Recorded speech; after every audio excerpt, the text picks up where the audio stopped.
We believe that health is everything. It's why we're focused exclusively on healthcare, innovating at the intersections of biology and technology to deliver better care for every person.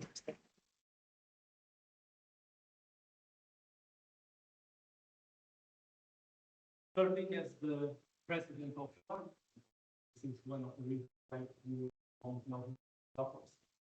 And we are very grateful for your work. It's a great pleasure to have you here. Very grateful for accepting the invitation and to struggle with your agenda in order to come. So the floor is yours. Thank you. Okay, thank you so much. Can you hear me? Okay. So thank you so much. It's a pleasure to be here. We were discussing about time, and if I can, thank you. If I can make it to come over here, I can tell you I take every opportunity to fly out, and therefore it's really nice to be here. And again, thanks so much for inviting me. So we were discussing about how to do it today and what kind of things I would be speaking about today. And well, my area of expertise is spondyloarthritis. There are a couple of unmet needs I would like to touch upon. There is a lot of things to discuss for sure, but certainly 2 or 3 things are the most, I believe, important ones that I would like you to have heard about today. And these are the ones that I have prepared. It's about the diagnosis and diagnostic delay. In fact, not so much about how to improve it, but rather what it means of really getting patients in earlier and treating them early, because this is exactly what we are dealing with nowadays. And then we'll speak about the disease progression, especially here we speak about radiographic progression, and obviously how much we can intervene in terms of treatment and what expectations we should have from treatment on this. Now, one thing I would like to start with, people usually stop with this topic and end up with, we need more data. Yes, we need more data all the time, but I would like to at least have told you when it comes to diagnostic delay that, of course, artificial intelligence is something that we will see the next couple of years coming even heavier, even more intense. Right now, there is a large, in fact, 25 million euro project in Europe running around to improve artificial intelligence in imaging in order to see patients earlier and diagnose them earlier. And the usage of this will be something like this, where you, for example, here in this patient with spondyloarthritis, even if the human would not be able to reach the difference between before and after treatment, there would be that kind of mapping of showing exactly what has changed in a very detailed way. So I will not speak about artificial intelligence today, just to let you know that indeed we are now able, with many different ways, improve our diagnostic delay that we have anyway as a very big problem in spondyloarthritis. And of course, this is also the case also in other diseases for diagnosis. Now, I go back in the years of many different research topics of how to diagnose patients properly and also how to make this a little bit more, let's say, clinically relevant. And I would like to show you this data. By the way, what I forgot to say in the beginning is obviously I'm working in clinical research. I'm not doing a lot of basic research or translational research. We have some data producing ourselves, and I have a translational research in my unit. But certainly I would try to do is to combine those two and obviously speak a little bit broader between how to translate or to make translational research into clinical practice. And to me, one of the more important things that we also need to solve in spondyloarthritis, this is an unmet need, is how much genetic predisposition is leading to the right diagnosis and the timely diagnosis. And again, we need to go back to the history. I was looking into the publications of the last couple of years. There's not so much happening in this area. However, we do know from the very old days that, as you see here, that the prevalence of the disease is increasing, the way also the genetic predisposition, especially with HLA-B27 positivity is increasing. So there is a very clear link between this genetic predisposition and the prevalence of spondyloarthritis. We used to call it ankylosing spondylitis earlier. What we also know, on the other hand, is that HLA-B27 is a genetic marker that is in common in the entire family of spondyloarthritis. Here you see the differentiation between psoriatic arthritis, which is believed to be part of the family of spondyloarthritis, and also axial spondyloarthritis as the typical axial manifestation of the disease. And what do they have in common beyond other genetic factors? This is indeed B27. So it is genetically important, predisposes to get the disease prevalent, but it's not differentiating or not a differentiating factor to be B27 positive. And that is something that we also need to understand, because there is some research going on in the last couple of years where I have to also say it has stopped at some point because we didn't get any new data in. And this had to do with also other reasons for developing not only the disease, but also a more severe status of the disease. And to me, this is an unmet need to continue this research, which has been found in the, especially antibodies against CD74 that has been produced, or let's say found first time in Germany. We've also done at the same time some research on this, especially when it came to specific peptides that were associated with this with the disease. I'll skip through it because it is not about the data so much. It's more about how well this kind of, let's say, data and information is related to the disease prevalence. And what I can tell you is that exactly there where we have been able to have patients with spondyloarthritis versus those without, but with back pain, we've been able to indeed prove that this kind of test has a very high sensitivity and specificity, especially with a very good negative predictive value. This means, especially when you're B27 positive, but obviously CD74 negative, you may not develop the disease. The question is here, why are some patients who are B27 positive not developing the disease and others are? Of course, there might be some epigenetic influence here, but there is obviously also autoantibodies that you have in your body that may indeed help developing or contribute developing the disease. And we've also done the same kind of studies also in the very early stages, where we really have patients with back pain, but not so clear disease statuses. And this is called very early axial spondyloarthritis, what we now call non-radiographic axial spondyloarthritis. And you see here the numbers. The numbers are, especially when it comes to the likelihood ratio, especially for the differences between IgA and IgG and anti-CD74, you see really numbers here that are really exceeding B27 probabilities. So altogether, I believe we have an unmet need to understand the genetic contribution to developing spondyloarthritis. And this, I believe, is something that is also clinically relevant, but also translational-wise, something important. What we also did in that topic was to go also to areas of the world that have very low probability of HLA-B27, and then show, but still have a prevalence of spondyloarthritis, and find out what exactly happens there. And one of the best ways of really looking into, or the best areas of the world to looking at these kind of things, is Lebanon, where they have a mixed population, but they have the lowest prevalence of B27 worldwide.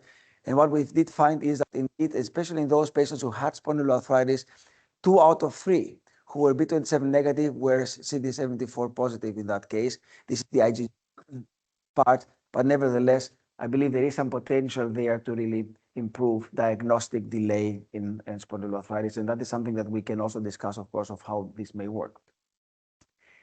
Now, when it comes to the development of disease thereafter, you may know of this very pivotal work that was published long ago and was the start, and still is there, the start of the story of what are the different cytokines contributing locally to the disease development systematically. And one of the pivotal papers that have been published in this area is this paper by Jonathan Sherlock, where he was able to prove that indeed, especially in the enthesial resident cells, IL-23-driven pathology is key to develop spondyloarthritis, and especially enthesitis-related spondyloarthritis. And you see here also when they were having these IL-23 positive specimens or rats, and they were then treating with IL-17, which is a subsequent cytokine in the inflammatory cascade, they were able to indeed show that the enthesitis and extent and severity was significantly reduced. So this was a starting point. You see, this is indeed more than 10 years ago, but still holds true, and obviously has been the beginning of a story for many clinical trials thereafter in humans. And the way this is still happening is, and I've called it here current pathophysiology model, although you see this is really older as a concept, is that we believe that we have a genetic background. We have also some triggers from the outside, call it epigenetics, call it gut microbiome and leakage, call it biomechanical stress, call it also maybe even psychological stress or even something which is rather reactive. It does start with the enhancement of IL-23 secretion. This is happening on the local level, and thereafter there is a lot of cytokines that are contributing. We know them, at least part of them, contributing to obviously inflammation, which means also not so much bone loss, but osteoporosis, and thereafter also the osteoproliferation that we also know from the axial disease, that is new bone formation. And I will try to elaborate a little bit on this, because this is now the transition to the disease progression, as I called it before. Now, what does it mean, disease progression? And I go back to the clinics. Disease progression is what we see from our patients. And this is a series of images that I have obtained from a patient who gave me his whole story of his life in pictures. It was very interesting to see how he developed from the X-rays to the MRI, and how this whole story went on. There's a ton of images, but I picked out those three because they are more or less 10 years apart. Okay, and I wanted to show you one typical example of what we know from daily practice. So what is happening here in this very same patient is that you see here, he's in the beginning of his, let's say, patient's career. 10 years later, he's developing spondyloarthritis-like or important lesions, such as those syndesmophytes, the ankylosis. Maybe you can see that here because of the light. That's happening within the first 10 years. And you remember here, we did not have any biologics. And still, and despite the biologic area 10 years later, it's the same time period, he is fully fused. So you see that it's not that you have a gradual worsening over time. You have a very exponential worsening over time. And the question is, why is that happening? Why is that happening even more despite the area that we had here with the biologic treatment, which he was also receiving? So we've tried to understand this also in the background of the genetic predisposition I was mentioning, but also in the after and subsequent research, why that is happening. And I will try to show you where we are at the moment. By the way, this is the end stage of this patient. This is not the patient himself. I took it from another slide, but you see how much of an ankylosis he developed to be really fully fused. One question could be, of course, go back. Did it start already here and we could not stop it? Or are the drugs that we are giving not good enough to stop it? I will try to discuss this later. So we've been able to have, at the almost same time more or less, when we were looking into this, to have a large cohort of patients which we were able to retrospectively evaluate their X-rays from. And you see here we had a follow-up of about 13 years. We had about 150 patients. And we went back to the images and we tried to see the entire evolution of the images, okay, and how these patients develop.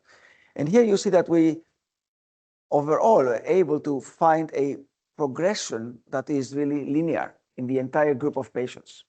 However, when we were looking at specific patients, and especially those who were contributing the most and the least, we found that about 50% of the group that we have been able to evaluate was having a non-linear progression.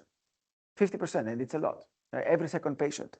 Some of them, despite the fact that they have clear disease, they did not progress at all.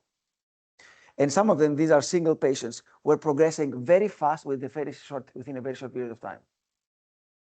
And now the question is, again, how much is this disease so homogeneous or heterogeneous to understand every individual patient and how we should treat them? Because I have to say, from the clinical point of view, this is interesting. But from the research point of view, this is interesting, the fast progression. Now we go back a little bit again in time, and I will show you data. I'm showing you data from the UK, where they were able to show that in a very specific population, those who had clinical diagnosis and were B27 positive, so this was backed up by B27, the X-ray that they found to be more or less normal or not so much pathologic, in combination with an MRI that was positive, those X-rays showed something very interesting. They showed that in those areas, this is an example taken from the publication, I'm using it for the example itself, those areas that had a lot of inflammation were rather prone to develop structural damage within 8 years, as compared to those areas that had lesser inflammation. Lesser means lesser extent and lesser intense signal intensity. And you see here the likelihood ratio for developing spondyloarthritis is 20 times higher here as compared to there. Okay? So the question is inflammation the problem? Is the inflammation that is causing the pain the problem for having progression of the disease? Well, more or less independent of this, we were able to find MRIs and check them and see how much they contribute, this inflammation contributes to the development of new bone formation. I'm not sure how well you can see the new bone formation in the ankylosing here, but you have to believe me if you're not able to see it from far away. This is now here syndesmophytes and ankylosing. And I cite these three publications because more or less subsequently, they showed exactly the same thing independent of from each other. They showed that if you have inflammation in your body, in the bone area, there were, you remember, IL-23 resident cells and also resident cells and also IL-17 is contributing in between CD74 is playing a role. So there where you have this inflammation developed, there you develop also your new bone formation. And this is statistically significant. I only show you here the odds ratio without confidence intervals, but was significantly high. And all these three publications show exactly the same number. 3 times higher rate of syndesmophyte formation, there where you have inflammation as compared to there where you do not have inflammation. Now we have two problems. First of all, when should we treat inflammation that this does not happen? And secondly, why do you have new bone formation also in some of those areas where you do not see inflammation? Because this still develops. And this was subsequently for us an important point to really go into the imaging even in more detail. And we were able to find out thereafter, and I'll show you this only schematically here, to find out that if you want to predict, if you want to predict new bone formation, and you look at the inflammatory sites, that is not enough. So we showed that inflammation is predicting new bone formation, but the thing we thereafter found that this was not entirely correct.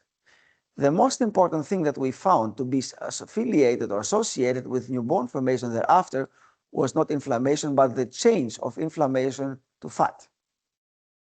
So in fact, what was shown more than 10 years ago, and was also confirmed by other studies, was that indeed the inflammatory activity is the pre-stage of syndesmophytes, and this only happens if inflammation goes away, or here or wherever, and then you have fat as a scar in the bone. And here is the basis of that research, where we took patients without syndesmophytes, we took different combinations of, and we call it different types of inflammation and fat lesions. And we found that if you have inflammation again, and you do not, you get rid of the inflammation after biologics, and you do not develop fat, then the risk for developing new bone formation is below 1, as compared to any other combination with or without fat, that if where fat develops, then you have the increase in syndesmophyte formation. So fat is important. That's what I want to say with this. So there was also another study or other information around this, and I will make a small parenthesis here, where it was found that if you want to combine inflammatory activity and new bone formation, you also need to be aware that there is a different association between when you find that inflammatory activity and treat it in terms of early and late stage of treatment. So what was done in this case was that we had X-rays, that's the score for the X-rays, and we had MRIs, that's the score for the MRIs. And we were able to find that if you want to correlate those X-ray changes and the MRI changes to mobility restriction, which is associated with obviously new bone formation, you will see in those cases where you have a disease duration and treatment initiation within the first 3 years. And in those where you have it after 3 years, differences, statistically significant differences. So there is a direct correlation or a significant correlation of inflammation to mobility restriction in the early stages of the disease. And there is a significant correlation of mobility restriction and new bone formation afterwards. So what this means, and again, this is in parentheses, you have a patient with inflammation. The first 3 years, this inflammation is contributing to mobility restriction. And if you leave that inflammation untreated, this turns into the new bone formation, and that is where the mobility restriction happens. This you can revert by MRI, by appropriate treatment. This you cannot get rid of anymore. And we have then tried to analyze why that is happening also from the fat point of view. And you see here something that indeed statistically is a little bit questionable because of the very broad confidence interval, but still it plays a role. We were able to show that if you get rid of the inflammation within the first 3 months, and I will show you then the correlation to the contribution to this study, within the first 3 months, then there is no significant development of fat. If you delay within the first 1 year, then this gets lost a little bit, still at least statistically not so much contributing. But if you continue having your inflammation, this will significantly develop more fat. You remember fat is important. Oh, there is something missing here. I hope that I will put it in here later. And this was also shown, and that's the part missing, that we were also able to show the same data. Within the first 3 years, you develop lesser fat. If you treat after 3 years, you develop more fat. Now, we have also tried to understand what the contribution of inflammation and fat is in this disease progression, what we call new bone formation. And we had the opportunity many years ago to work with a nuclear medicine department close by and perform PET MRI images. And this PET MRI is different than what we know from PET CT examinations because you have the MRI. This means you can also see the inflammation and the fats. But you also have a specific tracer that we were able to apply here. And this specific tracer with fluoride is not docking on the inflammatory sites. It's a specific tracer we borrowed from cancer where you can visualize osteoblastic activity. So the real cells that contribute to new bone formation. And this study showed, or this review in fact showed in the first images that we were able to obtain, that indeed the inflammatory activity is important, but actually where you get rid of the inflammation, when you get sclerosis and fat, this is where you have your new bone formation active cells. So in order to close the bracket, inflammation is important, but you have to get rid of it fast. Otherwise, you get new fat, and that fat is full of osteoblasts. Okay? And this was also shown in the spine. Now, let's go into the more detailed information. And the question is now, if we get biopsies out of this area, what do we see? Why is that fat contributing that much to osteoblasts? Well, the first study that we did with biopsies of the spine and the axial skeleton, in fact, of the spine, were done in patients with spondyloarthritis and those with back pain but degenerative spinal disease. And you see that they have in common that patients with spondyloarthritis have bone marrow edema.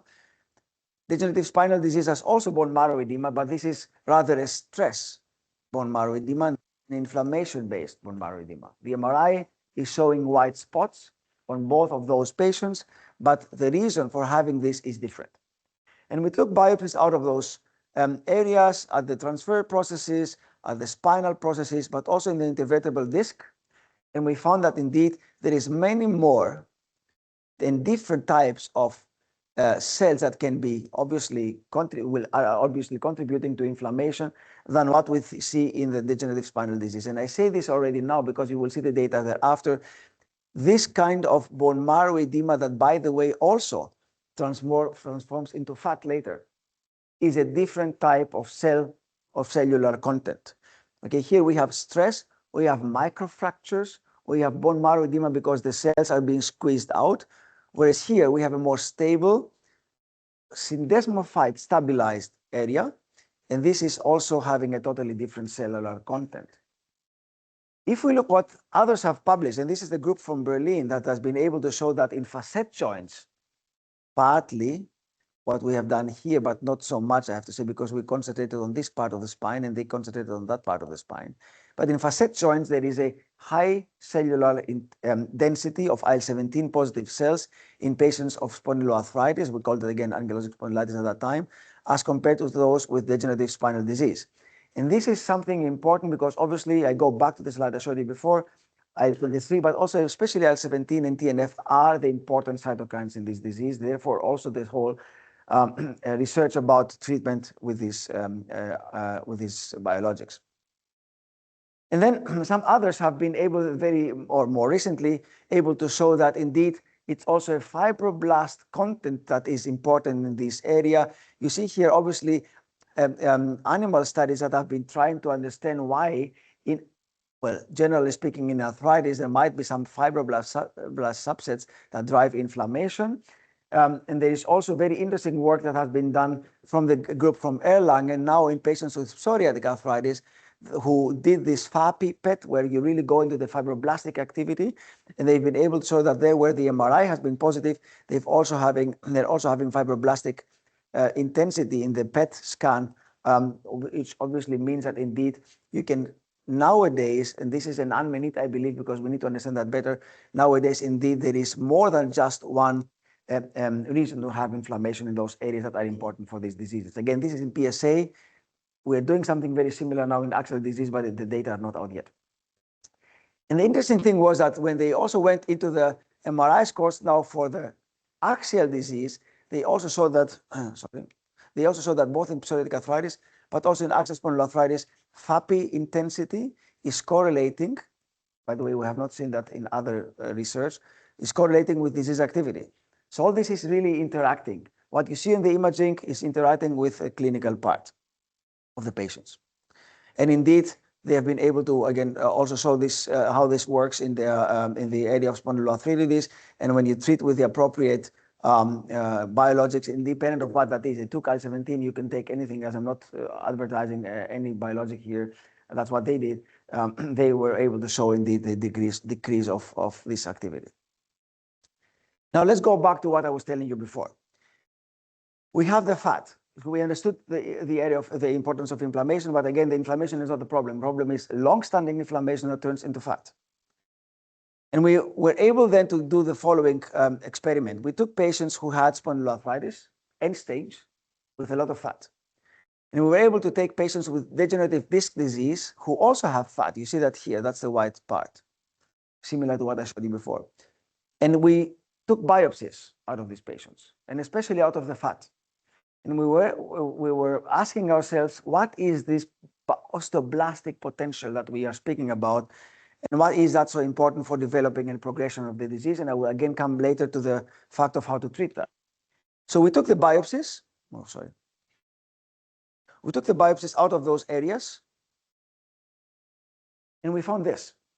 This is the magnification of the biopsy. Just for your orientation, this is the area of your abdomen. This is the back. This is the syndesmophyte that you see here. And this is very close to the syndesmophyte area of the area of development of syndesmophyte. And this is now the magnification of that part. So you see here two different, and that's why I took out this image, two different processes happening. The one is the inflammatory process, still ongoing, and the other one is the process of fat without inflammation. And the interesting thing about these areas is that if you stain them appropriately, you will find different cellular components. Still, they are very close to each other, but they're there where the syndesmophyte has really grown, and they are totally different. Why are they different? Because in the area where we have fat, we see absolutely no osteoclasts happening, living. Okay, you only see osteoblastic activity. Whereas there where you have the inflammation and the subsequent osteoporosis, as I mentioned before, you have a rather different equilibrium, and you have also osteoclastic activity due to the local osteoporosis. And this is totally different, going to a totally different direction, and also statistically significant in terms of cellular content. So it seems to be that indeed what I showed you before in the PET MRIs can be confirmed, because obviously something is happening to this fat, or this fat is contributing to something that is killing the osteoclasts, and therefore the osteoblasts exceed and develop new bone, and you get your ossification done.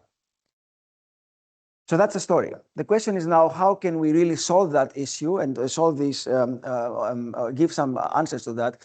I'm bringing you here one of the many studies with biologics in spondyloarthritis. It doesn't matter what kind of biologic that is, because to me, at least in that area, we do not have differences. It shows that if you treat a patient over time with NSAIDs, you will not get any improvement. Whereas if you treat those patients with a biologic, again, TNF blocker, 17 inhibitor, BSA 23, JAK inhibitors, whatever, then you get an improvement pretty fast. And about 50% will also be really good responders over about a year. Whereas the others who do need the drug, if you don't give it early enough, they will stay low in terms of research instead of response. And obviously, I showed you before, they will develop more fat. So treatment, adequate treatment is good. And if you ask me, I can say it already, I do not really believe that NSAIDs contribute anything to this disease. I'm rather a fan or pushing towards an earlier biologic treatment. Now, what does this biologic treatment do? And we know that the NSAIDs do not do that. This biologic treatment does the following. It stops inflammation. Okay, here you see it. You have inflammation here. After 6 weeks, this was an IL-17. This was a TNF blocker, one of them. This is another TNF blocker. This is another TNF blocker. After 3 months, no inflammation. After 6 months, no inflammation. After 1 year, no inflammation. Okay, so this really acts fast. Again, similar things for psoriatic arthritis, by the way.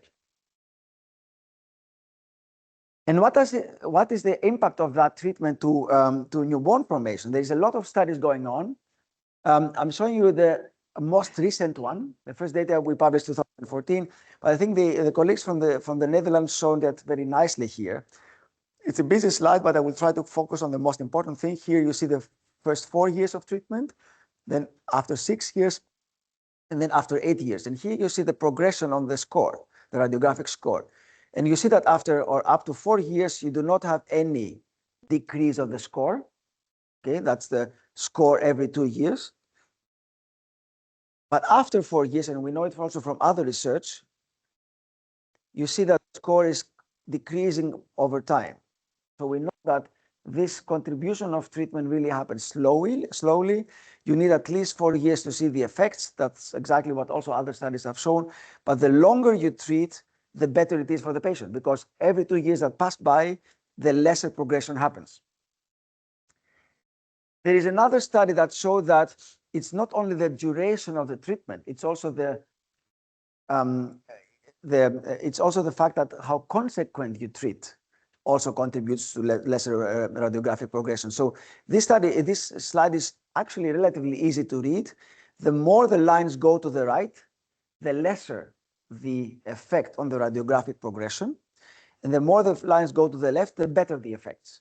And what they did here over 10 years was to see every 2 years what happens, and also see if the patient has been treated for adequate time within those 2 years. Well, in fact, this shows that if you treat continuously without any stopping, you contribute significantly to lesser radiographic progression. If you have stops in between, or you treat lesser time, then there is no effect on radiographic progression. Okay, so we need to treat long, and we need to treat without breaks.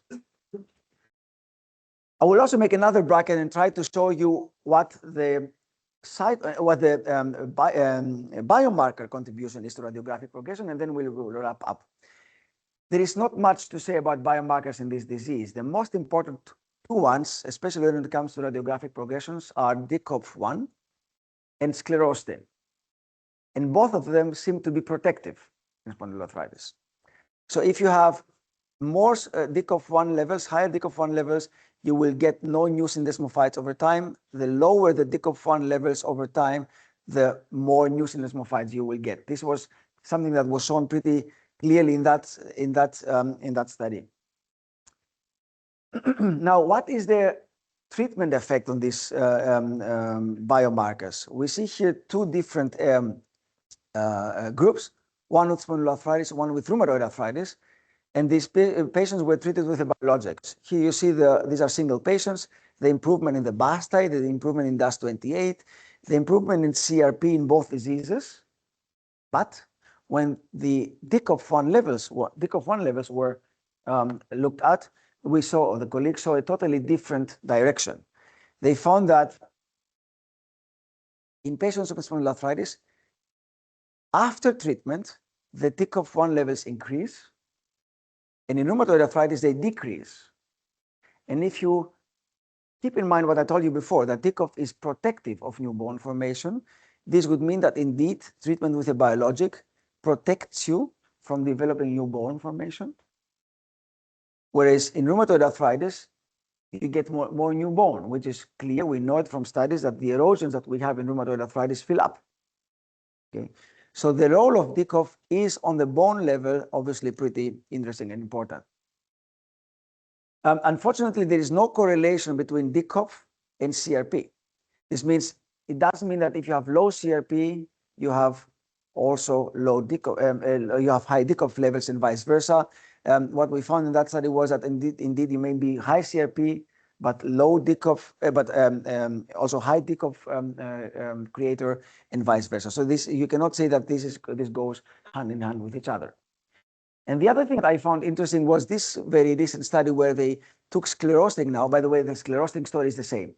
But in that study from Korea, they found that if you are sclerostin, if you are having low levels of sclerostin, then you have more new fatty lesions, and you have low, if you have high levels of sclerostin, you have no fatty lesions. You see that here, which means again that also sclerostin is contributing to new bone formation, most probably based on this research from the Korean registry, most probably due to the fact that you develop fat. So again, the fat comes back. So the question is everything that I told you so far, and this is again one of the unmet needs that I believe we are trying to solve in these days, is it possible to really have a disease modification based on all the things that I've told you so far? And I believe this study answers that pretty clearly. What we did here was to take patients before treatment and after treatment, and we took MRIs, combined them with PET in the subsequent study from what I showed you before. We had patients who were active, and you see here they were not only active in terms of inflammation, they also had sclerosis and fat. They were also positive for osteoblastic activity. You see that here, even better in colors. And we treated them over 3 months with a biologic. And you see here that indeed what's happening, you get rid of your inflammation, but also your osteoblastic activity almost disappears within 3 months only. So indeed, we are able, with the drugs that we have, to stop radiographic progression. Obviously, we cannot stop the fat, and that fat is what has been working before to get your new bone formation done. But actually, earlier treatment would have been even better for the patient because this fat would not have occurred, and that would also lead to lesser osteoblastic activity. So altogether, the messages are positive, but there's a lot of science behind to support the way we treat, I would call it, not so much, let's say, one of the other biologic. Now, for the very last part of the presentation, I would like to give you 2 or 3 minutes of whether or not we are now able to treat differently and treat with new molecules, and also maybe attach, or let's say adapt the treatment even more personalized. This is a study that was done in rheumatoid arthritis, and I found it extremely interesting. What they did was to use artificial intelligence and see how many patients were responding and how many patients were not responding to drugs. And I took this part of this study because they also took 3 different biologics that we are using also in spondyloarthritis, and they found different reasons for non-response.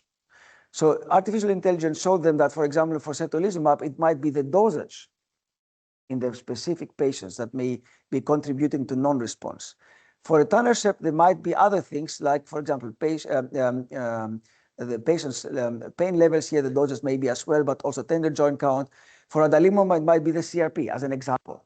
Okay, this is one study with a relatively low sample, but still I found that approach very interesting. And what we did now, and we have not published this information yet, this is very, very new, is to really apply this also to spondyloarthritis and try to find out with many thousands of visits and patients whether or not you may find differences between the drugs that we have, so that we are really applying more patient-specific treatment. I'm not commenting on what we found, because you see we have very many and pretty sophisticated, I would say, very many factors and pretty sophisticated analysis. But what I can tell you is that maybe we are able to identify for the one, for the other, for the third, or the fourth drug, different factors that are contributing to response and non-response.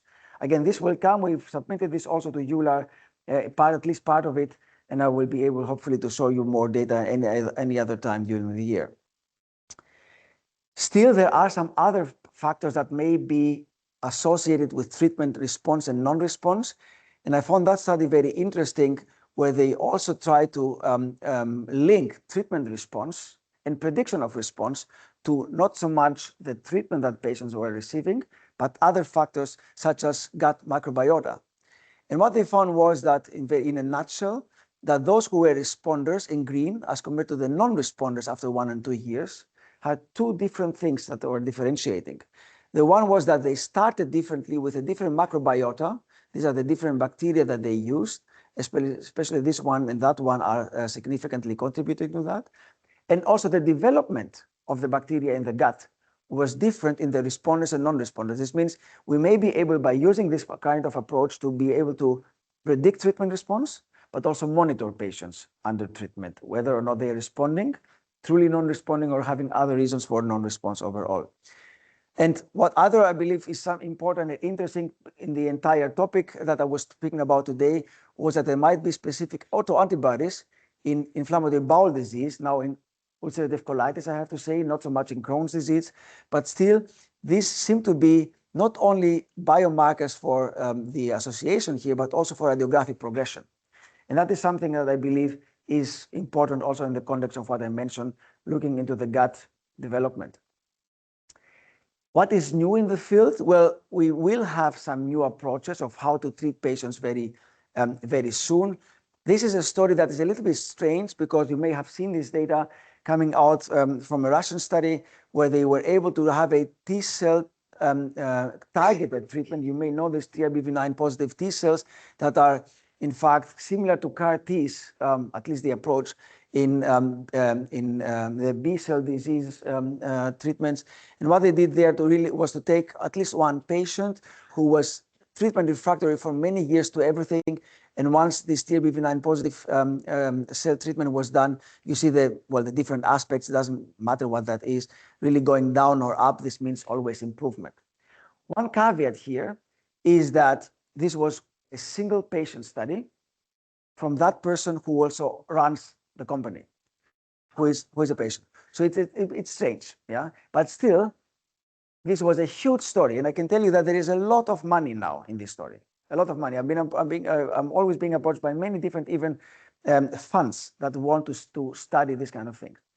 Now, it is interesting, but I will show you something that I am a little bit skeptical about, and these are data that were shown in 2024 in the Upland meeting. I was attending this session. This is a phase 3 study from the same company in Russia. So it's not about Russia. It's about the question about how you deal with that. And what they showed was ASAS20 and ASAS40 responses, similar to what we know from TNF blockers and IL-17 blockers and JAK inhibitors. So these numbers here in the phase 3 trial are not supporting what was found before. Now, of course, there might be patients who are really very suitable to that treatment and others who are not. We do not know who these patients are. By the way, the drug is now called Seniprotug. We will see what will happen, but I can tell you that there's a lot of money being put here all over the world in the meantime. The other thing that is coming, and I believe this is pretty interesting, is something that has to do with development of the disease. So you're not treating the disease itself, you're treating those patients who you have found to be early stages, and you're not allowed the disease to develop. And you may know the role of ERAP1 that was found also at around 2013, 2012, that is contributing together to HLA-B27 positivity to development of the disease. So if you're B27 positive and ERAP1 positive, the probability to develop spondyloarthritis is extremely high. And this is a potential target that is right now in the phase 1 studies. We are working with different companies on this, but what I can tell you is that that was something very positive. They really presented first clinical data in this what they called first-in-class ERAP1 inhibitor in oncology, which was actually similarly effective to other drugs that they have. But the important thing about that was that it was totally safe. 0 adverse events with this treatment. Yeah? And that is something that we also need to take into account. One last thing I would like to show, because I think it's interesting for the entire family again of spondyloarthritis, is this one. It has to do with the phenotype of the disease that we call axial psoriatic arthritis. Again, I'm speaking about axial spondyloarthritis, but axial psoriatic arthritis are patients who have psoriatic arthritis, and thereafter they develop axial disease. And the number that you can expect of patients with psoriatic arthritis having axial disease is about 1 out of 4. Okay, these are data from the German registry, but all other registry, the American registry, the Dutch, also we know a worldwide study that we just finished with others and GRAPPA show the same numbers, 25, 26%. So we're speaking about a very interesting, very high number of patients. And this is the last thing I want to show. It came out very recently. I think it's interesting to remember. There is also, of course, the GLP-1 agonists that we know that have come into the clinical practice in internal medicine. Their combination, because they seem to be also anti-inflammatory with a drug that is working in psoriatic arthritis at least, was showing, this is only the press release, significantly better result as compared to the monotherapy. This is again because this is obviously an unmet need, and this is very new. It will come certainly also from other companies. And by that, I'm ready. Thank you.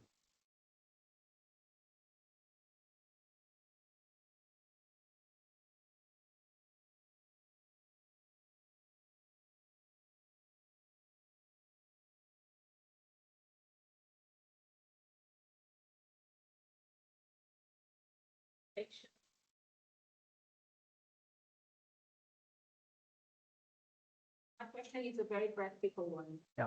How do you get anyone who has a vaguely inflammatory back pain, diagnosed with AS and treated within 3 months?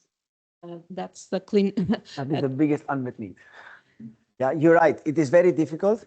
I can tell you from my personal experience. We are now running a study in what we call very early spondyloarthritis.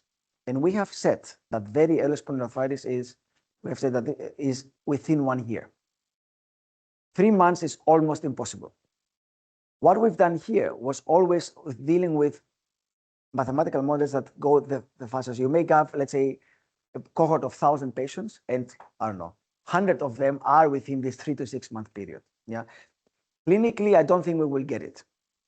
But aspirational wise, it is important to get it. And the way to get it would be be able to collaborate with GPs and orthopedics who see patients with back pain early, but also with radiologists. Because if somebody is being sent to the radiology department and they do an MRI, and there is a suspicion of spondyloarthritis, we always propagate, please send them to the rheumatologist immediately. Not in order to make a very big examination, but at least discuss a little bit if this is spondyloarthritis or not. So maybe we do not get 3 months, but even if we get 1 year, that would be fine. I have 2 more questions. The other one is about the biopsies. How do you convince patients to get biopsies in the spine? And also the technical part, what type of needle biopsies, and is it guided by CT scan, or what are you using? Yes, so for the spines, this biopsies that I showed you are from a surgery. Okay. It is extremely difficult to get biopsies from the spine, indeed. We have those protocols in place, but the spinal part is difficult because, in fact, what you want to get is the anterior part of the vertebra. And you have to go from the lateral part, you have to go through the facet joint, in fact, and through the arch, and that is something which is also dangerous. So what we are doing is to get biopsies from the posterior part of the spinal process, where you really can even see it and feel it with a needle, but not so many patients have this kind of lesions. The anterior lesions are extremely difficult to get. But what we are doing now every weekend, in fact, in 2 to 4 patients per week regularly, is sacroiliac joint biopsies. So we get them regularly. We have a biopsy bank in the meantime, which is pretty large. And this is part of our clinical routine, I have to say. We have all the ethical protocols in place. What we're doing is to do an MRI. Once we have identified the patient clinically and on the MRI, I mark the areas. And then we go to the CT part together with a radiologist, and we control by CT. You can also do an MRI-driven biopsy, but it is not so accurate. The CT biopsy, if you have the MRI on the one side and the CT on the other side, is much better. And I have the images somewhere, but I can reassure you there is absolutely no damage. So we get the biopsies even from the cartilaginous part, but they are so thin that in the subsequent MRIs you see absolutely nothing. Yeah. So what we are now doing a lot is sacroiliac joint biopsies. Spinal biopsies are very difficult. And the last question is, you showed the study by Brookman with the time to disease modification in patients treated with biologics. And my question is about the disease durations. These patients had a disease duration of how long? This was a couple of years. These were all our patients. They were all diagnosed. They were on NSAIDs, and they did not fulfill the NSAID improvement, so they were prone to get a biologic treatment. I do not remember the numbers by heart, but it would have been around 6 to 7 years. Yeah. Okay, thank you. Sure.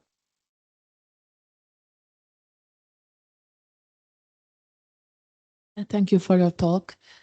Professor Amor, that has recently died in clinical practice, he used to say that he also considered it very difficult to diagnose early disease, mainly women and differentiated cases.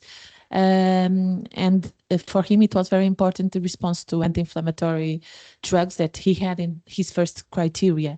Now you have shown us the data that anti-inflammatory are very different from biologics since the start, and we are starting to talk about very early disease.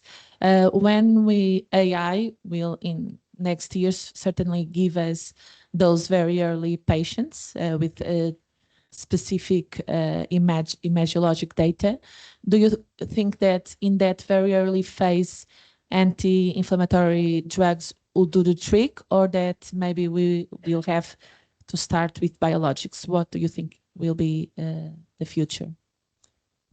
We have no data to support the NSAID usage. I understand that they are good for the symptoms, and especially when you get them in an anti-inflammatory dosage. Let's say ibuprofen, you have to get more than 2 grams per day to get anti-inflammatory effect. Okay, you really have to get high doses. All the studies, to be honest, that have been done with NSAIDs and analysis are in what was just said before, in patients with long-standing disease. The data state very clearly, NSAIDs significantly stop radiographic progression if you take them over at least 2 years in high doses, and you're a high-risk patient. This means a CRP positive one. Okay, so this is an impossible patient to get anymore. Okay? You cannot have a patient with high CRP, clinical symptoms, put them over 2 years constantly on high NSAIDs. That doesn't make any sense. So if there is some potential, it is very, very low. Okay? I rather believe that, especially now that we have plenty of biologics that really work very well and they are safe, and again, I'm not speaking about the one or the other or the third biologic, it's about the class of drugs. I do believe that they are much better in terms of treatment effect over time, overall, as compared to NSAIDs. And therefore, I would rather estimate that we would be able to start with a biologic. We are now running such a study, to be honest, where we skip the NSAIDs part. It's openly available, the protocol. And I hope that we will be finishing relatively soon, where you skip the NSAID part prospectively and compare it to having the NSAID and then the biologic.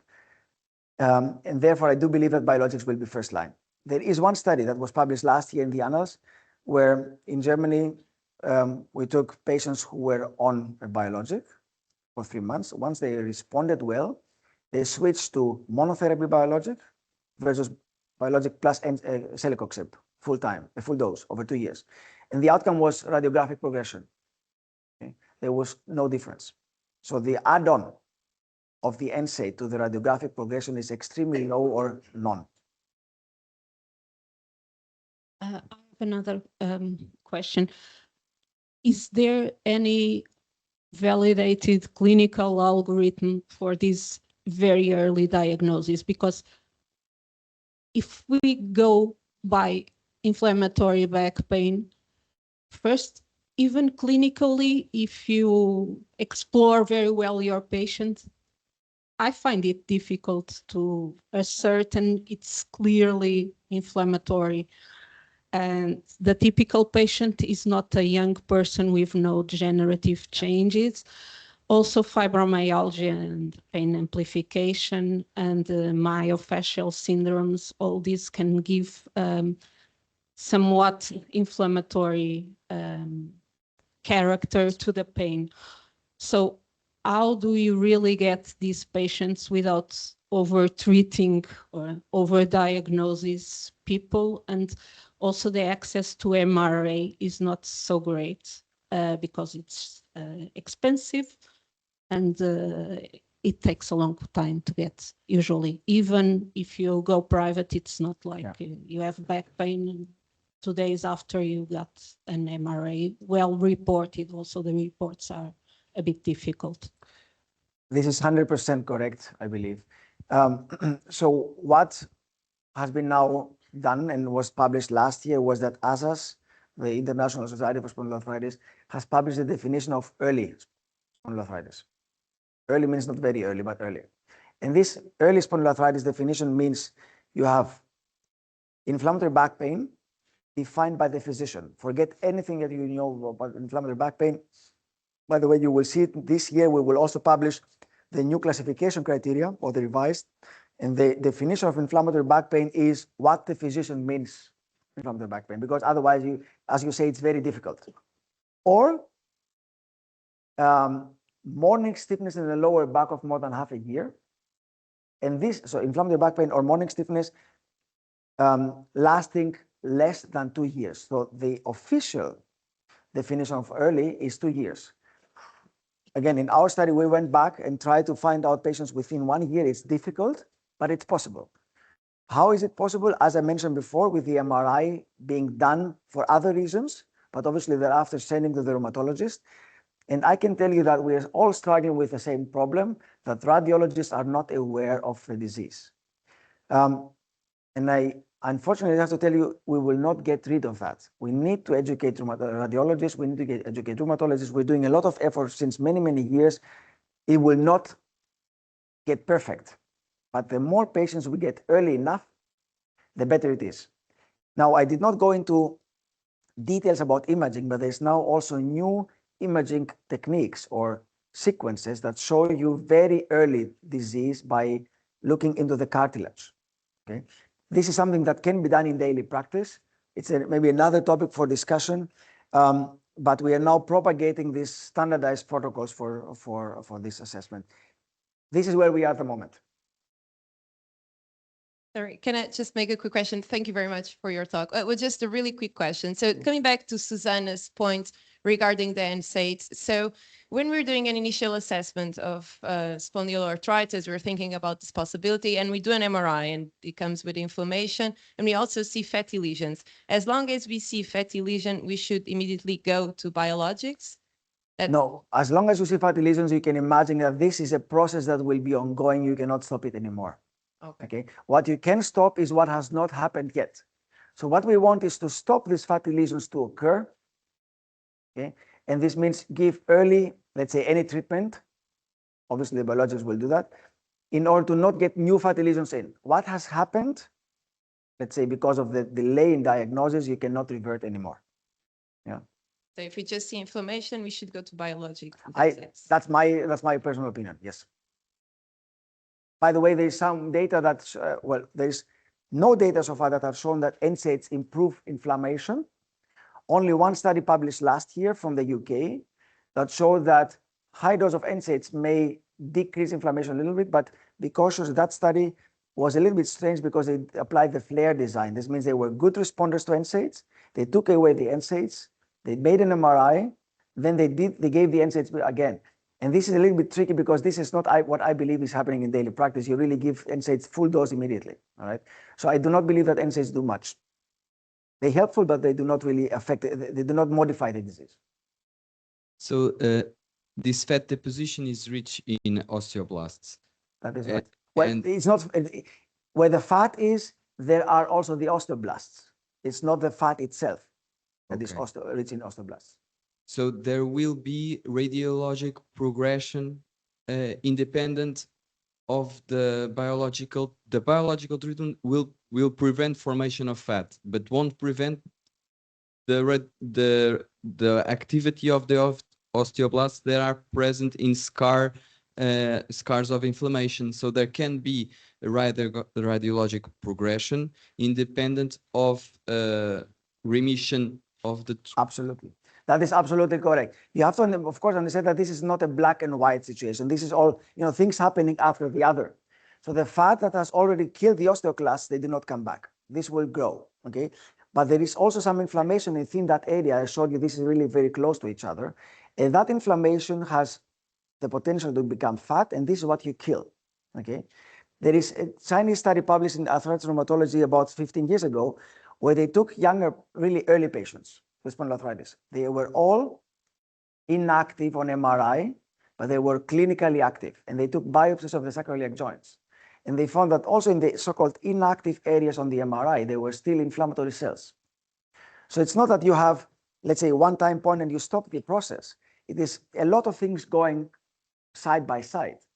But the earlier you treat, the lesser osteoblastic activity you get thereafter, and therefore the lesser newborn formation. So how can you interpret radiographic progression as failure of treatment You in chronic patients that have? Well, you see newborn formation occurring, but you have to follow up these patients for more than 4 years. It takes at least 4 years to evaluate that part. I would tell you, right, from my clinical point of view, when I see my patients, and this is all the good data to support it, if a patient is doing well clinically, then leave them on the treatment. Everything else doesn't matter. Yeah. But the background of the progression is, of course, radiographic progression. And what I try to show you is the effect of our treatment. Thank you. Thank you for the excellent presentation. Just a quick question. Axial spondyloarthritis have more osteoporosis. You showed sclerostin is lower in osteoblastic lesions. My question is, now we have newer treatments of osteoporosis. One is osteoclastin, sclerostin inhibitors. What do you think about? Do you think it may be some interference, or we don't know yet? Well, there is one study only, and this is where the field stopped working on it, that showed that in fact you may reduce bone marrow edema, but you do not influence newborn formation by these drugs. And in fact, what we know is that osteoporosis in spondyloarthritis, similar to rheumatoid arthritis, independent of the treatment in rheumatoid arthritis, is due to the systemic inflammation. So when you give a biologic, you also have an anti-osteoporotic effect because the systemic inflammation is reduced. So we do not need any extra anti-osteoporotic treatment. Well, Xenofon, just to wrap up, thank you for this really nice history. And I have to say, we receive a lot of people in this CAML Rheumatology series, but it's not as common that we stay over time. So we already finished the time. And I think there is a lot of people that would like to make more questions. Of course, I have lots of questions, but we have to go to the coffee break. So again, reinforcing what Professor Jean-Marico said, thank you for coming, for accepting our invitation, and it has been a great pleasure. And thank you for the contribution in this field. Thank you.